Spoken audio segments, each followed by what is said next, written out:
I'm Greta Kelly from Knitters and Critters, and today I'm going to be doing something a little bit different. I'm going to be talking to you about some writing advice. As many of you know, I am the author of The Frozen Crown and The Seventh Queen, both of which were published in 2020, and I get a lot of writing related questions, a lot of questions about how to actually get published. So I thought it would be really interesting today if we talk about a really vital process of that whole step, and that is writing the dreaded query letter. Not only will I give you the anatomy of a successful query letter, but I will also be showing you the actual letter that I used to get my literary agent back in 2018. So let's dive in. So let's start off with what even is a query letter and do I even need one? So if you are someone who has written a book and you are just interested in self-publishing it, congratulations, you don't actually need a query letter.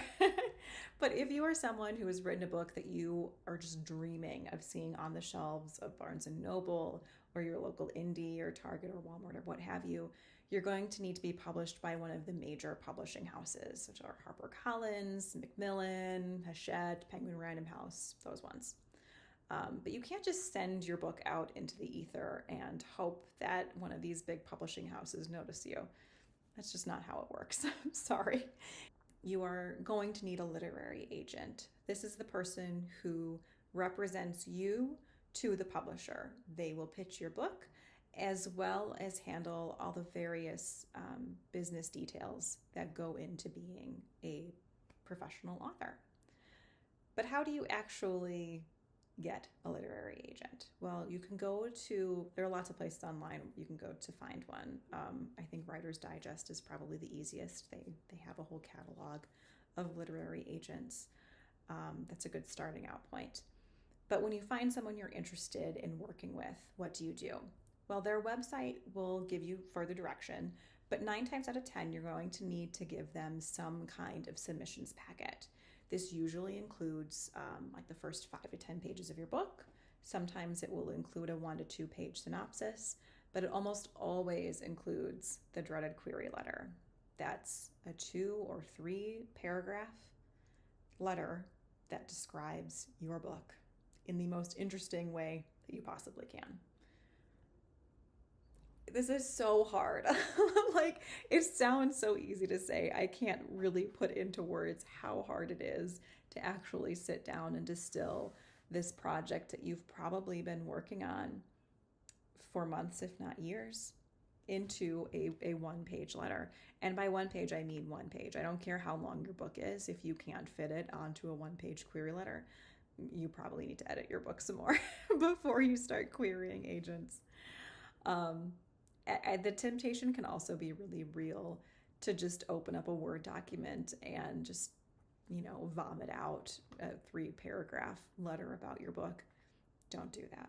Don't assume that the query letter is something that the agent is just going to skim or that they're not going to read it at all and they're just going to go right to your sample pages, because almost no one will. I mean, these people get hundreds of submissions every year. They don't have time to read all of them. They're going to read your query letter, and if they find something, if there's an egregious typo in paragraph 1 that completely sets them off, that's it. They're not going to hear from them ever again. Sorry, you blew it. So take it seriously. Approach it with the same level of care and attention to detail that you did through all the various editing of your book, and just give yourself the best shot you can. So that's me off my editing soapbox. Let's talk about how to actually write the query letter. What goes into it?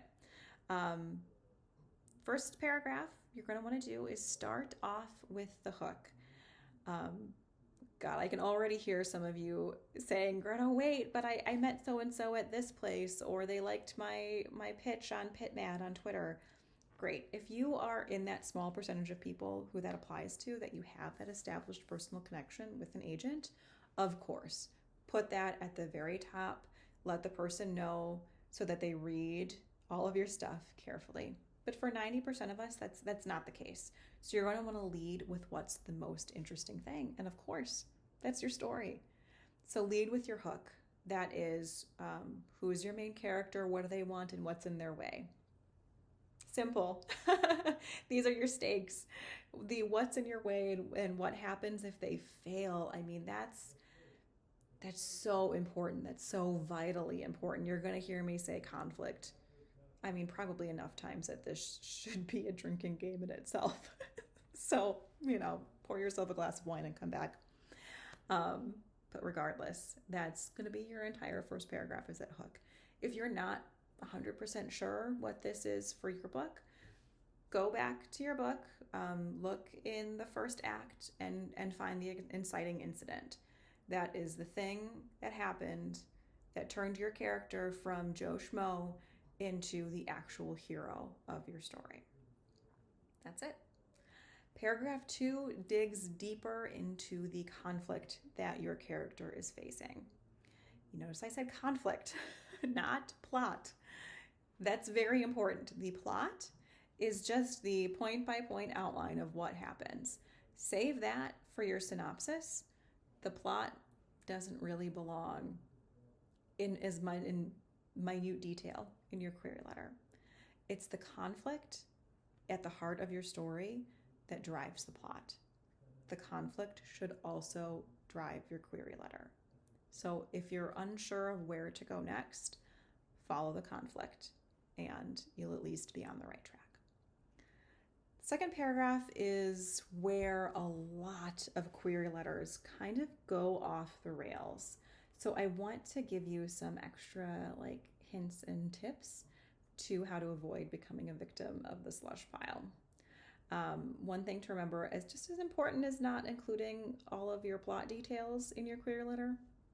Also don't include any subplots.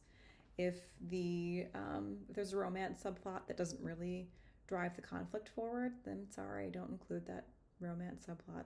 It doesn't belong in your query letter. Another thing that doesn't belong in your query letter are all of your made-up names. Looking at you, fellow fantasy and sci-fi writers. I totally understand the urge. My books have all of the nonsense words. I think there's a whole glossary of them, I think, in this one. Guess what? I didn't include almost any of those in the query letter. Only include the names and places that are vitally important. Because I know it sometimes seems like if I just add more, everything will be more clear. The opposite is often true for the query letter because the real estate is so limited. If you bog yourself down with a bunch of details, it's just going to make it hard to understand. And if people get confused when they're reading your query letter, they're not going to read any further. My third point kind of goes hand in hand with that, is really simplify your setting. I know as a fantasy writer, I love world building. I could talk about world building all day, and sometime I probably will do a video just on that. But world building really doesn't have a place in your query letter either. You can gesture towards your world, but if it doesn't help establish the conflict, or if it doesn't increase the understanding of that conflict, don't put it in your query letter. It doesn't belong there. And then also focus on one main character. I love books that have multiple points of view, and I know I'm not alone here. And if that's yours, great. But there's not enough space in a query letter to really flesh out more than one main character. So chances are you have a character in your book that is more major. You have one person that's probably driving the conflict farther than the other one. So just focus on that person. It's not disingenuous. It's fine. You're not going to get marked down if the agent goes to your pages and suddenly there's a different character on page 1. I get it. Just for the sake of clarity in your query letter, you just want to really simplify as much as possible. It sounds hard, and it is. And like I said, this is the paragraph where people usually go off the rails because it can be so difficult to find that balance of specificity, of the things that make your book so interesting, weighed against clarity and space. So it's going to take a lot of drafts. Don't worry, you can do it. But just keep trying. You'll get there. Now, as far as the third paragraph goes, that's really for book stats and bio. It's kind of like the required reading section of a query letter. You're going to start off with, again, the title of your book. I think I started with The Frozen Crown is a whatever 100,000 word work of adult fantasy. Great. So we noticed a couple of things here. I used word count, not page count. That's one of the little eccentricities of publishing. They always count things by words, not pages. And then as far as category goes, I mean by that adult, young adult, middle grade, etc. Your book may straddle some of those barriers, and that's fine. I know that for me, The Frozen Crown definitely did. It's an adult book at its core, but it still very much appeal to readers of like Sarah J. Maas and Leigh Bardugo, who write primarily young adult. So if that's the camp that you're in, you could say, my book is adult fantasy with crossover potential. It's the with crossover potential verbiage that you're going to want to take a special note of and use in your query letter to kind of gesture to the agent. A, that you know what you're talking about, but B, that there's a broad potential audience for your book. Kind of the same thing goes for genre. I know lots of people have books that kind of straddle multiple genres. That's fine. But for the love of God, do not make up your own genre. Get thee to a bookstore and find out where your book would be shelved and use that as your genre, just as a blanket. Don't make up your own. It's a historical mystery with sci-fi elements and romance. It makes you sound like A, you don't know what you wrote, but also B, you have no idea who your audience is or what they're looking for. So just avoid that entirely. Pick one, maybe two genres and cap it at that. Also, in this third paragraph, you can include comp titles as well as a bit of personalization. Comp titles, man, they're so hard. I know they give people hives. They certainly gave me hives when I was writing my query letter. I just had it in my head that I had to go out and find this book that somehow captures the complete essence of my book. And of course, that's impossible. So think about it differently. You're trying to find a book that was published in the last 5 years, that's important, that has similar elements to your book. So maybe there's a big found family element in your book. Great. Find a book like Gilded Wolves or The Lies of Locke Lamora. Two great books that have found family elements. Maybe you've got a strong female character who doesn't care what the world has to say and is playing at their own rules. Great, you can actually use The Frozen Crown or The Seventh Queen as your comp title. You can also use movies or TV shows if you want, but don't only use movies or TV shows. Make sure you also use a book as a comp title, and also don't use a seminal work as one of your comp titles. Don't use Tolkien. Don't use, Martin, I say Wheel of Time or Game of Thrones as your comp title. It just makes you look either that you're clueless and you don't read in your genre, you don't read current works, or it makes you look a little bit pompous. And that's not the impression that anyone wants to give a prospective agent. And after that, you just sign off, say a simple thank you for your time and consideration, type your name, include a link to your website if you have one, or your Twitter, Instagram, Facebook, what have you, your social media, so that they can find you. That's the basic anatomy of a query letter. I think it's time to actually look at my query letter. So let's get that pulled up. I'm surprisingly nervous for this. I'm going to pull up and post the query letter so you can see it, but I'll read it along to you as well. It's not perfect by any means, but it did what it was supposed to do. It got the attention of more than one agent. I had more than one person ask to see the full manuscript, and eventually I had more than one person offer representation, which is gold for a query letter. It doesn't have to be perfect, it just has to be good enough to get them to go on to the actual pages of your story. So without further ado, let's dive in. Dear agent, oh crap, before we dive in, if you're not sure what the person's pronouns are, um, do not guess. Do not write dear sir or madam. It makes you seem like you are querying everyone and you have no interest in working with this person in particular, other than that they're a literary agent. You can put Dear John Smith if that's the person's name and you're not sure of their pronouns. That's perfectly fine. You could also just write Dear John. It doesn't have to be super formal, even though it is a business letter technically. So here we go.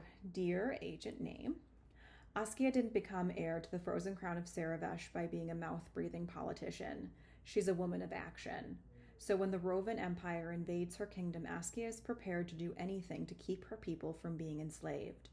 When 6 months of guerrilla warfare fails to liberate her people, she sails to sun-drenched Vashir, a country renowned for its political intrigue, to beg Emperor Arman for aid. At court, a different kind of battle awaits her, one where the veneer of propriety is wielded as deftly as any blade. Each choice Askia makes earns her enemies she can't afford, from a powerful queen and her lovesick son to the Shazir, crusaders whose zealotry demands the execution of every witch they find. Now the singular magical ability Askia has kept secret her entire life is at risk of exposure, and its discovery could end Saravesh's bid for freedom before it even begins. With the ghost of her past haunting her in more ways than one, Askia must navigate the maelstrom of Vashir's politics if she hopes to save her people. Doing so will require sacrifices she never imagined, but the alternative? There isn't one. Frozen Crown is an adult epic fantasy complete at 96,000 words.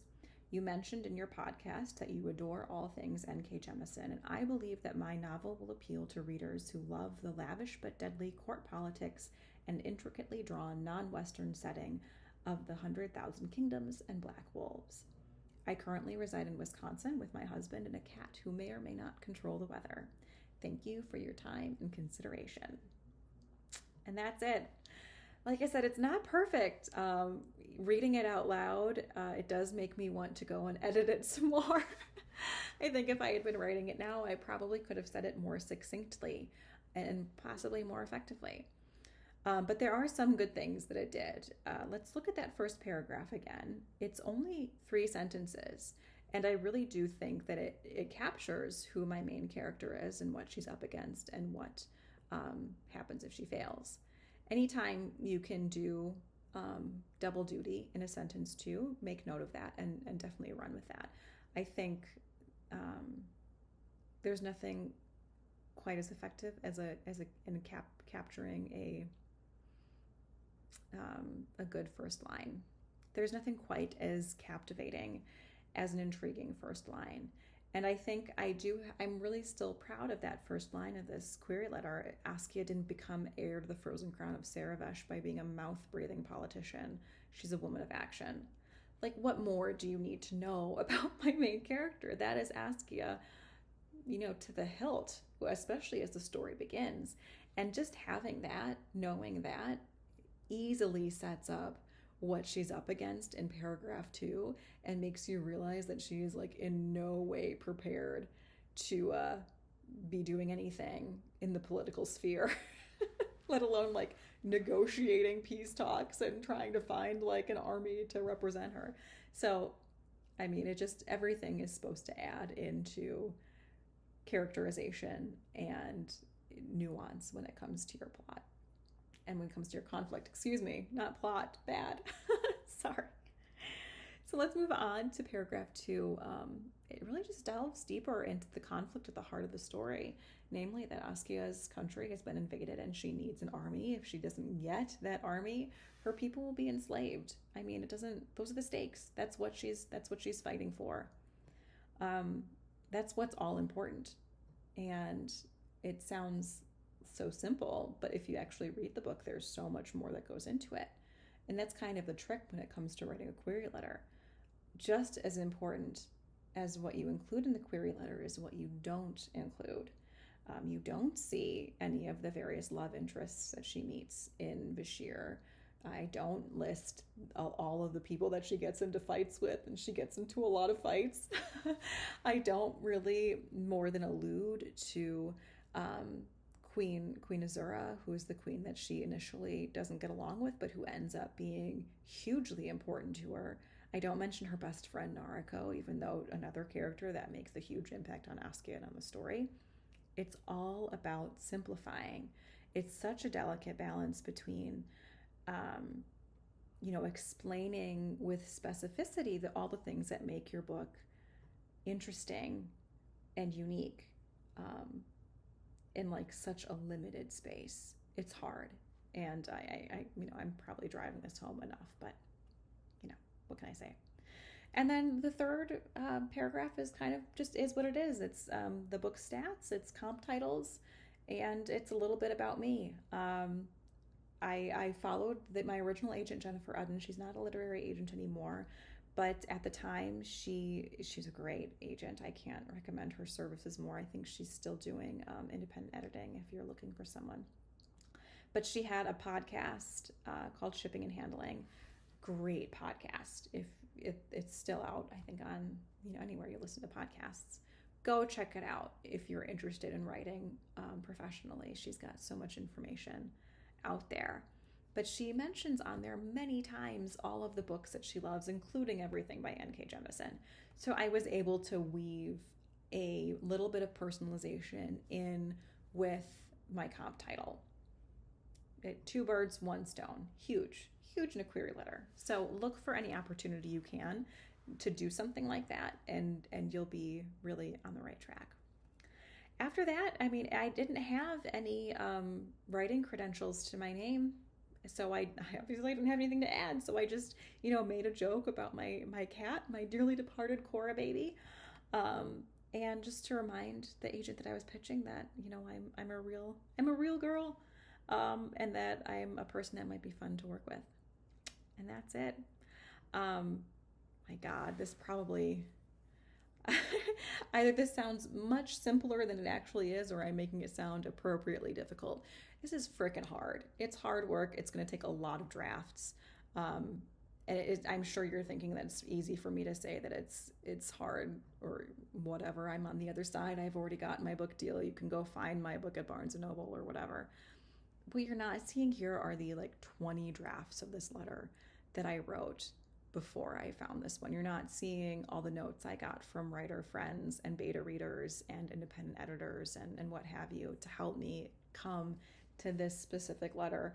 As imperfect as it is still the one that got me my agent, which I am hoping that you find hopeful. That's redundant. Speaking of self-editing. I really do, though. This should be hopeful for you. It's not a perfect letter, but it did exactly what it was supposed to do. And if I can do it, you can. There's nothing really particularly special about me other than I'm really freaking stubborn. And that's exactly what you're going to need if you're going to navigate the query trenches. You need to be super stubborn, and you need to have thick freaking skin, and you need to persevere. Add in a little bit of luck, and you can eventually make all of your literary dreams come true as well.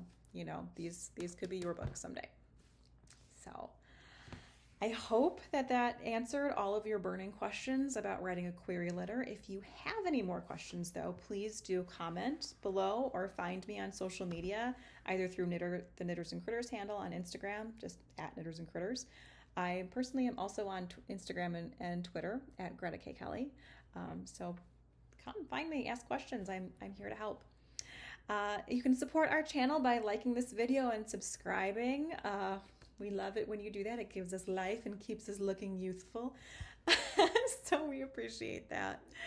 Other than that, guys, happy writing. And if you're about to dive into the query trenches, good luck. You got this. Bye.